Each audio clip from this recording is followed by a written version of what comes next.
안녕하세요. 결혼 생활 2년도 채 채우지 못하고 시어머니랑 편먹은 남편과 대판 싸워대다가 결국엔 이혼까지 하게 되었습니다. 원래 아이가 태어나면 회사 그만두고 전업주부를 하기로 했는데 갚아야 할 대출이 워낙에 어마어마했다 보니 아이는 엄두도 못 내고 여지껏 죽어라 일만 했어요. 그런데 이혼한 지금에 와서는 정말이지 아이 없는 게 참 다행이구나 싶기도 하네요. 사실 저희가 신혼집을 조금 무리해서 구한 감이 없지 않아 있었습니다. 물론 집이 자가이다 보니 다른데 비교할 것도 없겠지만 당장 금리도 전에 없이 높은 상황에 저는 집을 구하는 데 있어서 조금 시간을 두고 싶었거든요. 이 부분에 있어서는 저희 친정 부모님도 같은 의견이셨고요. 신혼부부를 위한 전세 대출 제도도 잘 되어 있다 하고 무엇보다 당장 이자 부담이 훨씬 덜한데 일단 형편에 맞춰서 신혼집을 구하는 게 맞다고 생각한 거죠. 그래서 결혼 전에 남편에겐 어느 정도 제 의견을 이해시키는데 성공했지만 결국엔 시어머니 고집을 꺾지 못해서 자가로 집을 구하게 되었네요. 그리고 말이 나왔으니 말이지만 사실 저희는 반반 결혼을 염두에 두고 있었거든요. 그런데 시어머니가 저희 앞으로 돈 얼마 보태주시고 살고 계신 집으로 담보대출까지 받아서 돈을 더 보태준다고 무조건 자가로 집을 구해야 한다는 거예요. 돈은 일해서 버는 게 아니라 부동산으로 버는 거라면서요. 그때 어떻게든 시어머니 고집을 꺾고 뜯어말렸어야 했는데 하지만 그때 당시 뉴스에 전세 사기니 어쩌니 하는 이야기가 돌았기도 하고 그러니 괜히 사람들이 자가자가 노래를 부르겠어? 싶은 게 그래서 이왕 이렇게 된 거 좋은 게 좋은 거라 생각하는 게 좋겠다 싶었습니다. 그렇다 보니 상황이 이렇게까지 된 부분에 있어서 저도 아무런 잘못이 없다고 하기는 조금 그렇네요. 한편 신혼집을 구하는 데 있어서 매물을 알아보고 하고 말 것도 없었어요.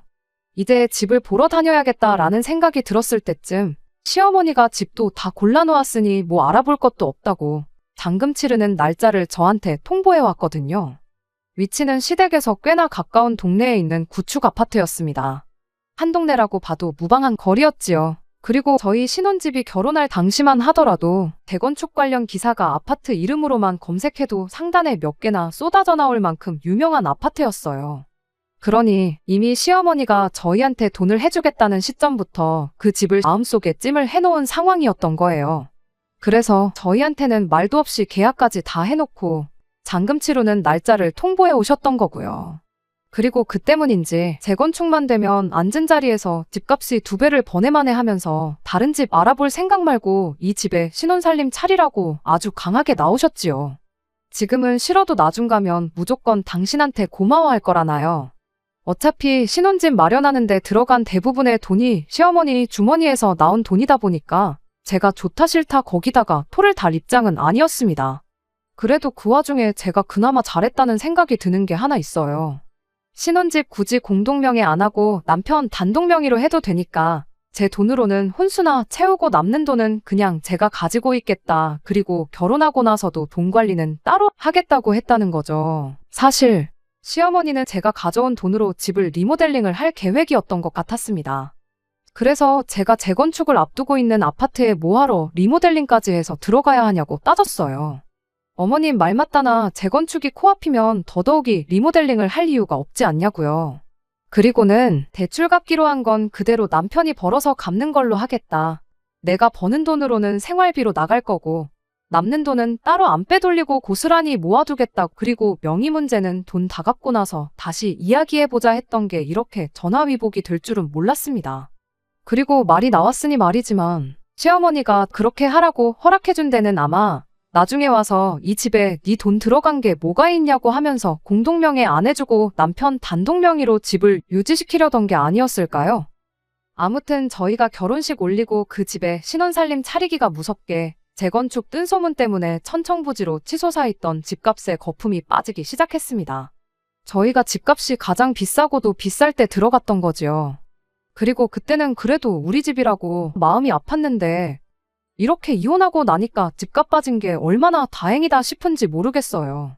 그 집 구석 땡전 한 푼이라도 이득 보면 얼마나 배가 아팠을지. 아무튼 저희가 이혼할 시점엔 이미 저희가 들어왔을 때랑 비교해서 집값이 1억 5천이나 더 내려간 상황이었지요. 그리고 그럴 때마다 시어머니는 재건축만 시작하면 집값 내려간 건 손해도 아니라는 식이었는데 올 초쯤에서 오히려 재건축 아파트가 애물단지가 되었다는 기사가 슬슬 올라오기 시작할 때는 시어머니도 더 이상 아무 말을 못하더군요. 그때 시어머니 똥 씹은 표정 생각하면 아직도 마음이 후련합니다. 한편 지금은 회사가 어느 정도 정상화가 되긴 했는데 저희 신혼 때는 눈코 뜰 새 없을 정도로 바빴습니다. 결혼할 때도 회사에서 꼭 이런 시기에 결혼해야 하냐는 농담 반 진담 반 섞인 이야기를 들었고 신혼여행 또한 눈치 보면서 다녀와야 했을 만큼요. 그래서 그때는 남편한테 미안하기도 하고 고맙기도 하고 그랬어요. 밥 먹듯이 야근을 했다 보니 집안일은 커녕 집에 와서 씻을 기운도 없을 정도였거든요. 그리고 그때 남편이 집안일을 참 많이 도와줬었어요. 원래도 정리정돈을 깔끔하게 하는 사람이 아닌데 그렇게 녹초가 돼서 퇴근하면 정말 제가 손 뗄 것 하나 없을 정도로 집 상태를 좋게 유지해줬거든요. 심지어 남편이 저를 위해 저녁 식사를 차려줬던 적도 있었습니다.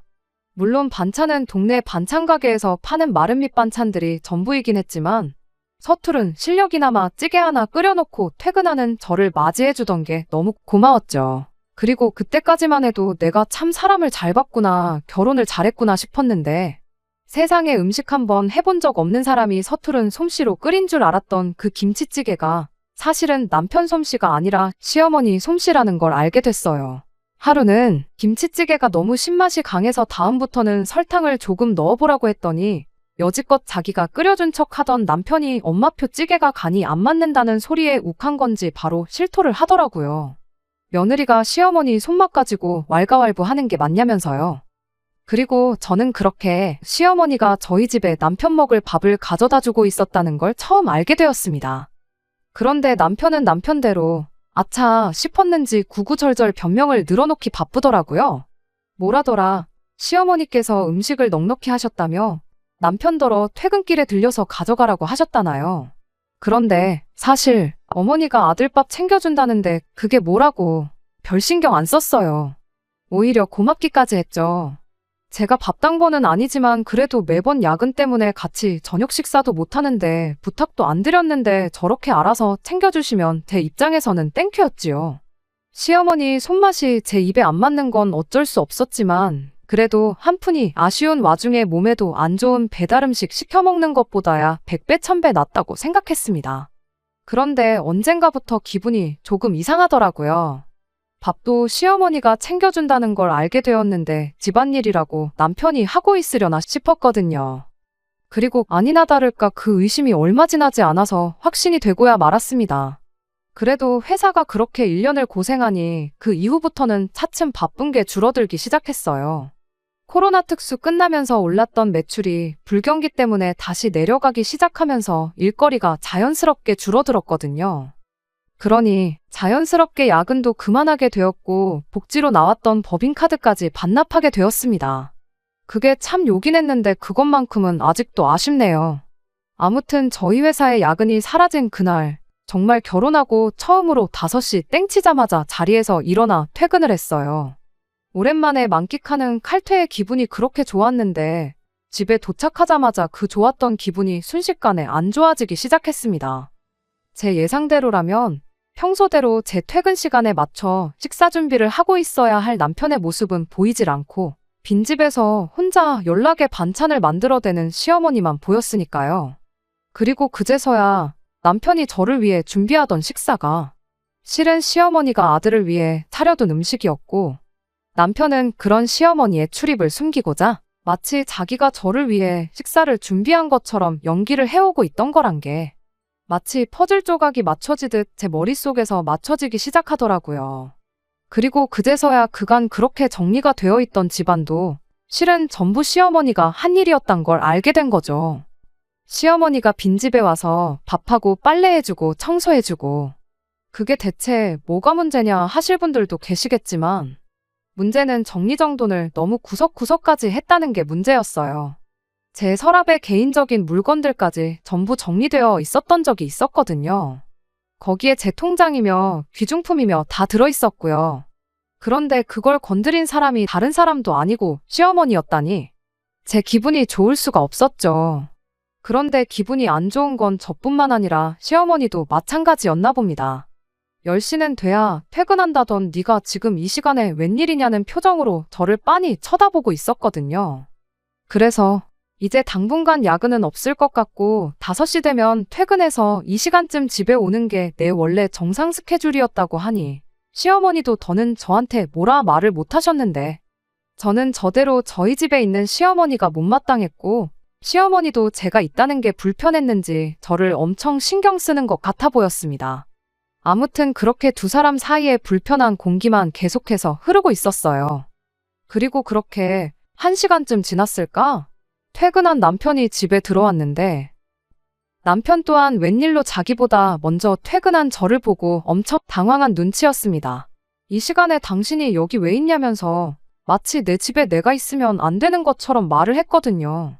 야근이 없어졌다는 소리에 지금 시어머니가 있는 이 상황을 어떻게 저한테 납득시켜보려고 말까지 떨면서 말이에요. 그런데 뭐 이미 제가 시어머니가 집안일을 하고 계신 건 직접 못 봤어도 집에서 음식 하시는 건 직접 봤는데 뭐라고 변명을 할 수 있겠나요? 결국 남편은 제 앞에 그간 시어머니가 집에 와서 집안일도 대신 해주고 식사 준비도 전부 다 해주셨다 실토를 해왔습니다. 설마 싶긴 했는데 아니었으면 좋겠다고 생각한 게 있어서 그런가 시어머니가 그간 신혼집에 들락날락하면서 대신 살림을 해줬다는 사실에 기분이 묘했습니다.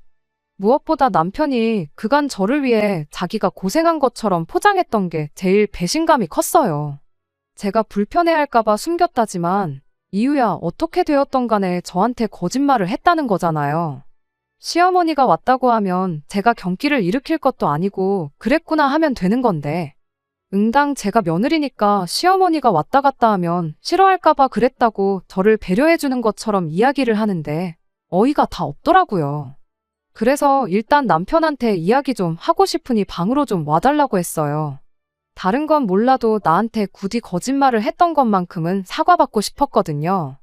그렇게 되면 시어머니가 나 없을 때 집에 와 계시는 걸 가지고 딱히 크게 문제를 키울 생각은 없었어요.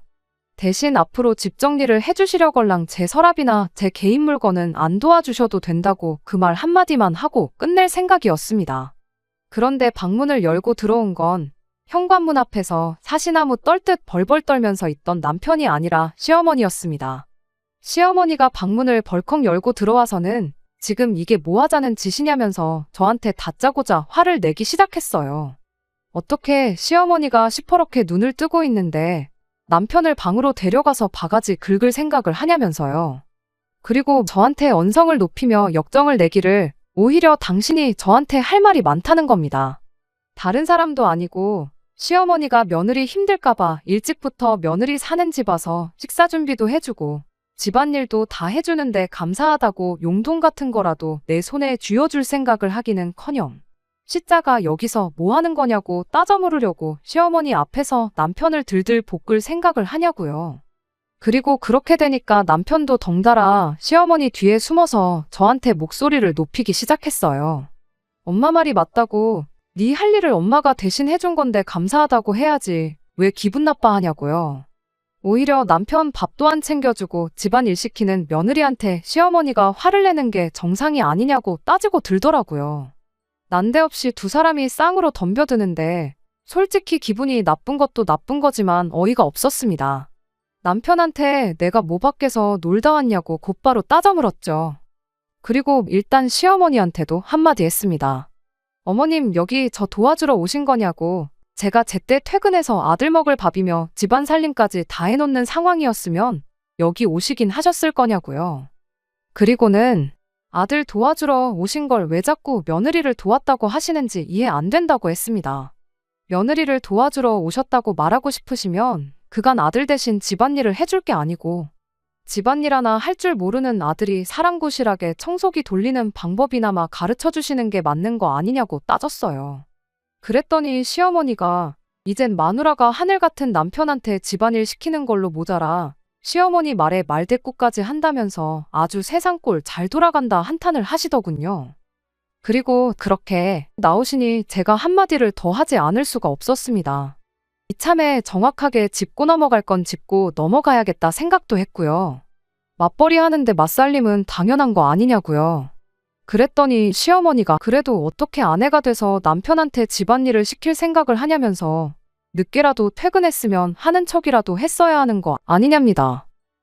집안일 그깟 게 뭐 엄청난 거라고. 밥은 소치하고 청소는 청소기가 해주고 빨래는 세탁기가 알아서 다 해주는데 뭐 그게 엄청 대단한 일이냐고 유세를 떠냐고요.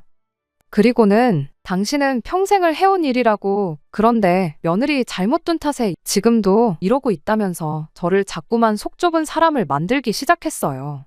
시어머니가 신혼집에 문 따고 자유자재로 드나드는 것부터 며느리 물건 몰래 뒤지는 거에, 그리고 그걸 시어머니 감싸주겠다고 저한테 거짓말을 일삼던 남편까지. 무엇 하나 제가 화를 내지 않을 이유가 없는데 오히려 제가 속 좁고 잘못한 사람이 되어 있는 게 어이가 없었습니다. 그래서 저도 시어머니한테 한마디 했어요. 어머님은 맞벌이 안 하시지 않았냐고. 저도 전업주부였으면 어머님이 아버님한테 하셨듯이 똑같이 할 생각 있다고요. 원래도 결혼하면 전업주부를 할 생각이었는데 어머님 덕분에 형편에도 맞지 않는 신혼집 하나 잘못 구했다가 이게 뭐냐고. 벌써 1년 사이에 집값이 얼마나 떨어졌는지 누구보다 잘 아시지 않냐고 따졌죠. 남편 혼자 벌어서 생활비에 대출금까지 전부 감당되면 나라고 일하고 싶겠냐고. 당장 회사 그만두고 어머님처럼 살 수 있다고요. 사실 시어머니한테는 저희 신혼집이 영린 같은 존재나 다름없었어요. 그도 그럴 것이 시어머니가 억지로 고집 부려서 산 집인데 곧 집값으로 대박날 거라고 외쳐대던 집인데 오히려 짧은 사이에 집값에 거품이 다 빠져버렸으니 말이죠. 바로 집값 이야기 나오니까 시어머니가 열은 받지만 뭐라 할 말이 없었는지 아무 말도 없다가 집에 가야겠다 하고 그 길로 그냥 돌아가시더라고요. 시어머니가 그렇게 집에 가시니 기고만장하던 남편도 다시 쭈그리가 돼서는 저한테 미안하다고 사과했고요. 남편한테 어머님 보고 앞으로 우리 집에 맘대로 들락날락 안 하셨으면 좋겠다고 전하라고 했어요. 그리고 집안일도 앞으로 어떻게 할지 한번 분담해보자고 이야기했고요. 그리고 그 길로 현관문 비밀번호도 바꿔버렸습니다. 그래서 시어머니랑 관계는 아주 박살이 나긴 했지만 그래도 어느 정도 해결이 되었구나 싶었는데 그게 아니었습니다. 제가 너무 저희 시어머니를 쉽게 생각했어요. 며느리한테 한 방 먹었다는 생각에 며칠 밤낮을 식사도 제대로 못하고 잠도 제대로 못 주무셨나 보더라고요. 그러더니 비장의 카드를 들고 돌아왔어요. 하루는 퇴근하고 왔더니 현관문 밖으로 또 TV 소리가 엄청 크게 흘러나오더라고요. 남편 퇴근 시간보다 이른 시간이었다 보니 당연히 시어머니겠구나 생각했어요. 그래서 이 인간이 또 어머님한테 바꾼 비밀번호를 알려드렸구나 싶었는데 집에 남편이 있었어요.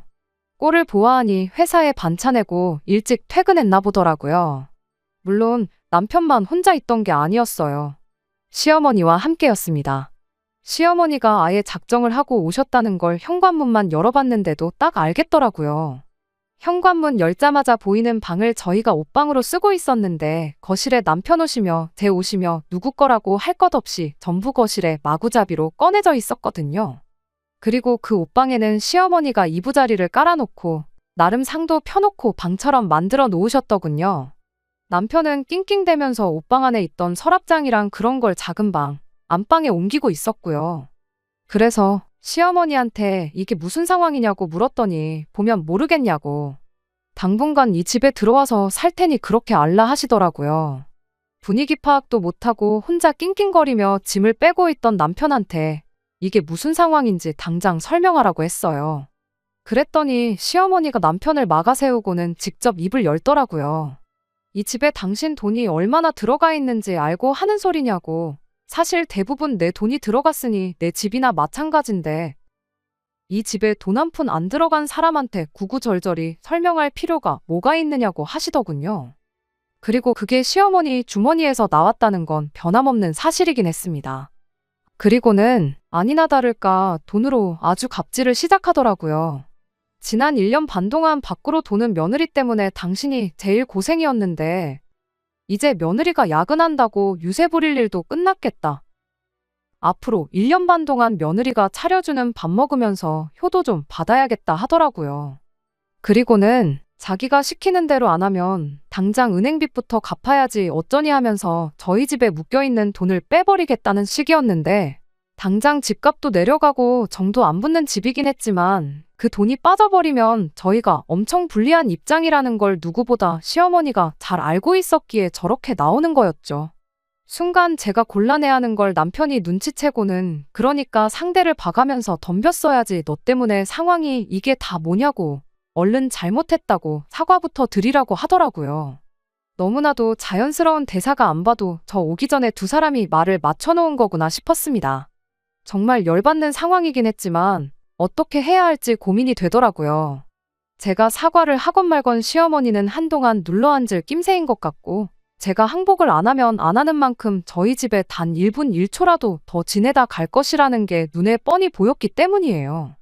그리고 남편이라도 내 편이었다면 어떻게 해보겠는데 이건 뭐 남편이야말로 시어머니 앞잡이 끈아풀 노릇을 하고 있으니 손 쓸 방도가 없었습니다. 그리고 그렇게 제가 아무 말도 못하고 있으니까 시어머니가 그동안 나 때문에 편하지 않았냐고 그러니까 이제 내가 편할 차례라며 낄낄대더라고요. 그리고는 며느리가 사랑구실 똑바로 할 때까지는 지내다 가겠다는 말에 정신이 퍼뜩 들었어요. 어차피 남편도 시어머니랑 붙어먹고 내 편이 아닌 상황에 뭐가 두려울 게 있나 싶더라고요. 시어머니가 저러는 걸 말려주지는 못할 망정 시어머니가 며느리 참교육 시켜주고 인간 만들어주겠다는 소리에 동조해서 어떻게든 집안일 하나라도 덜 하려고 하는 인간하고 부부로서 남은 50년, 60년 세월을 같이 살 이유나 있나 싶었죠. 오히려 모르긴 몰라도 이혼할 거면 제가 한 살이라도 더 젊을 때 하는 게 저한테도 더 유리한 게 아닌가 싶기까지 했습니다. 그리고 이 집에 제 돈이라고는 땡전 한 푼 들어간 것도 없고 끼케야 혼수 마련한 거랑 생활비로 한 달에 130만 원 고정으로 나가던 것밖에 없는데 손해본 걸로 치면 1억 5천 넘게 떨어진 집주인 두 사람만 하겠나 싶더라고요. 가정가구야 중고가정가구 매입하는 곳에 넘겨도 되는 거고 정 안 되면 친정집으로 보내서 친정부모님 가정가구 중에 오래된 것들이랑 바꾸면 되는 거였고요.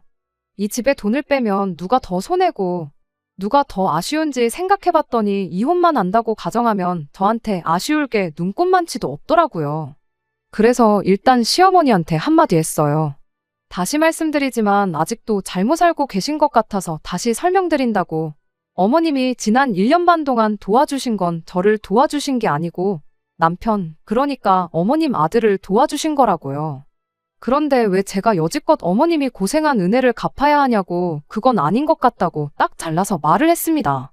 그리고 저도 맞벌이 하는데 집안일 하나도 안 하려는 사람 이참에 제대로 참교육 시키는 게 맞는 것 같다고. 제가 잠깐 이 집에서 나가서 지낼 테니 어머님이 책임지고 어머님 아들 좀 사랑구실하게 참교육 좀 시켜달라고 했어요. 결혼 전에 약속한 대로 저희 둘 사이에 아이가 태어나서 제가 전업주부 생활을 하게 된다면 그때는 제가 책임지고 집안일에 육아까지 전부 다 하겠다고요. 그런데 이렇게 맞벌이를 하고 있는 한 저는 그렇게 못하니 그동안 고생하셨던 거 아들한테 효도받으시고 계실 만큼 계시다 가시라 했죠. 저는 어머님이 만족할 만큼 아들한테 효도받고 댁으로 돌아가시면 다시 돌아오겠다고 했어요. 그리고 힘들게 짐 빼고 있던 남편한테도 한마디 해줬습니다. 이렇게 나가기 편하라고 미리 내 짐도 빼준 거냐고요. 친정 가서 가방 좀 빌려올 테니까 괜히 힘들게 치우지 말고 가만히 두고 좀 쉬있으라고 했습니다. 다시 시어머니한테 일단 제 짐이 빠지고 나면 아들한테 옷장 정리하는 법부터 알려주시면 되겠다고 했네요. 그리고 집을 나서는데 거의 갈라서겠다고 한 거나 마찬가지인 선언을 하고 왔는데 발걸음이 왜 이렇게 가볍나 싶더라고요. 아무튼 친정 가서 가방을 빌려가지고 다시 집으로 향했습니다. 친정어머니가 무슨 일인데 그렇게 큰 가방을 가져가냐며 걱정하셨는데 당장 걱정 끼쳐드리고 싶지는 않아서 그냥 쓸 일이 있어서 가져가는 거라고만 말했어요. 한편 제가 진짜 가방을 들고 집에 다시 들어왔더니 시어머니도 제가 농담이 아닌 걸 알았는지 표정에 당황한 기색이 역력하더라고요. 게다가 제가 콧노래 부르면서 짐을 싸기 시작했더니 시어머니가 갑자기 꼬리를 내리시더군요.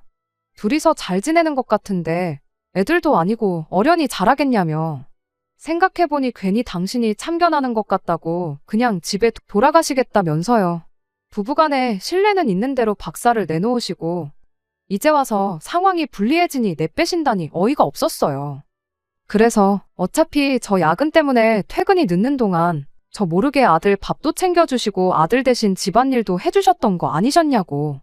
이젠 제 눈치 보실 것도 없으니 잘 된 거 아니냐. 그러니 여지껏 고생한 거 보상받으시고 싶으면 어머님이 오며 가며 하시면서 제일 이득 본 사람인 아드님한테 받으시라고 다시 한번 말해줬습니다. 그리고는 짐 싸는 거 5분이면 끝난다고. 5분만 있으면 며느리는 이 집에서 없는 거나 마찬가지니 가족끼리 오붓하게 시간 보내시라고 말하고 나왔어요. 그런데 막상 나오니 솔직히 친정 말고 갈 곳이 따로 없더라고요. 길게 버텨봐야 근처 숙박업소에서 하루 이틀이지 주말 지나서 출근할 생각을 하니까 답도 없더군요. 그래서 결국 친정집으로 다시 찾아갔죠. 벼랑간 딸이 집에 찾아와 가방을 가지고 가더니 2시간도 안 지나서 짐을 가득 채워 돌아왔으니 친정부모님 근심이 이만저만이 아니셨어요. 시집 보낸 딸이 멀쩡한 신혼집 냅두고 친정에 와 있는 것도 못마땅하셨겠죠. 왜 멀쩡히 잘 지내다가 갑자기 별거를 하냐고 물으시길래 하는 수 없이 자초지종을 설명해드렸습니다.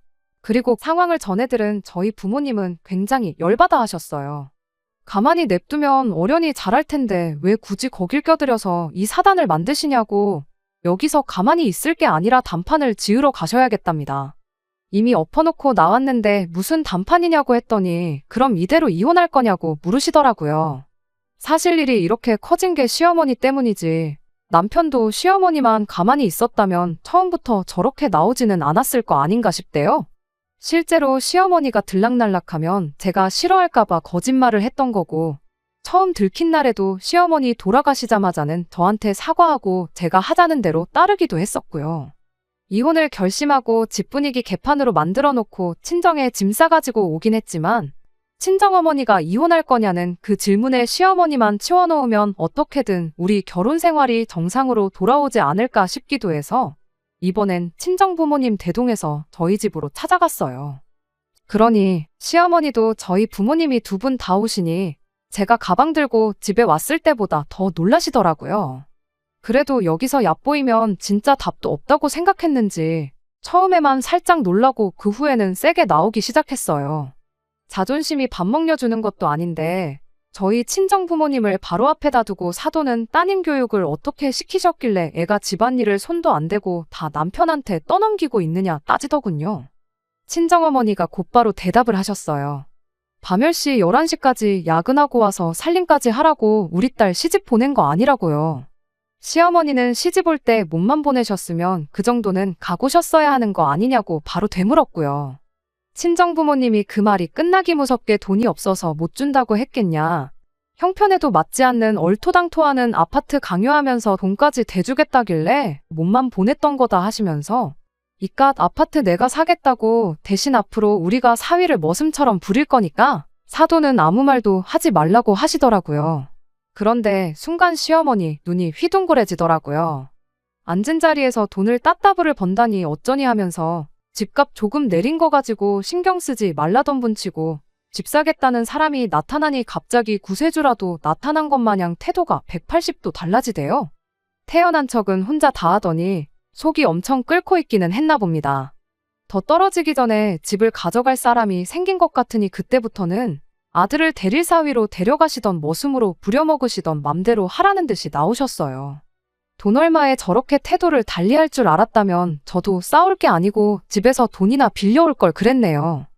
게다가 남편이라는 작자가 중간에 시어머니를 한 번이라도 말린다던가 중간에서 어떻게 상황 정리를 하려고 시도나 했다면 제가 생각이라도 해봤을 텐데 그 와중에 엄마한테 귓속말로 지금 시세가 아니라 저희 처음 집 샀을 때 시세로 받으라고 사인을 주고 있더라고요. 그리고 그걸 보니 내가 참 사람을 잘못 봤구나 싶고 실망스러울 따름이었어요. 시어머니만 빼면 둘이서는 결혼 생활 잘 알 수 있다고 생각했던 제 자신한테도 실망감이 이만저만이 아니었죠. 그래서 친정부모님께 뭐 이딴 썩어빠진 아파트를 웃돈까지 줘가면서 사냐고 쥐고 있으면 로또나 마찬가지라는 사람들이 있는데 그 사람들 살게 냅두자고 그런데다가 쓸 돈 있으면 어려운 이웃이나 돕고 살자 말하고 친정부모님 이끌고 밖으로 나왔습니다. 그제서야 남편이 집 밖까지 맨발로 쫓아나와서 저를 붙잡더라고요. 붙잡는 남편을 뒤로 밀쳐내면서 한마디 했어요. 집에 내 돈 한 푼 안 쓰고 있던 게 정말 신의 한 수였다고요. 여태껏 내 돈으로 생활비했던 게 있으니 그걸로 여지껏 지낸 월세 냈다고 생각하라 말하고 혼수로 사왔던 가전가구들은 조만간 가지러 올 테니 리모컨 하나 건드리지 말고 그대로 두라고 했습니다. 건들면 그대로 사용료 물릴 거라고요. 이혼도장 절대 안 찍어주겠다던 남편이 어느 순간부터 먼저 협의 이혼을 하자고 나오길래 이혼하는 과정은 생각보다 깔끔했어요. 아마 뭐 변호사라도 만나서 불리하다는 이야기라도 들었나 봅니다. 숙려기간 마지막 날 서류 내러 갈 때까지 저보고 다시 한번 생각해보면 안 되겠냐고 싹싹 빌던데 아무리 좋았던 추억들 생각해봐도 시어머니 등에 업고 어떻게든 집안일 조금 덜 해보겠다고 개수작 부리던 거 생각하면 용서가 안 돼서 결국엔 그렇게 이혼하게 되었습니다. 대출 갚는 거에 생활비까지 생각하면 남편 월급으로 빠듯할 텐데 시어머니 집까지 담보로 잡힌 상황에 집값까지 바닥을 치고 있으니 아마 당분간은 외식은커녕 떡볶이 하나 사 먹는데도 큰맘 먹고 해야 할 거예요. 청소 빨래 설거지 조금 안 해보려고 수작 부리다가 얻은 교훈치고 치룬 값이 좀 비싸다고 느껴지긴 하겠지만 지 무덤 지가 판 건데 어디 가서 하소연도 못 하겠죠. 그 집구석 집안일은 지금 누가 하고 있으려나요? 이제 와서 설거지 좀 해봐야 이미 늦었다는 걸 평생을 두고 후회하며 살았으면 참 좋겠습니다. 끝까지 들어주셔서 감사합니다. 오늘의 사연은 여기까지입니다. 구독과 좋아요, 알람 설정 부탁드리고 더 좋은 사연으로 다시 찾아뵙겠습니다. 감사합니다.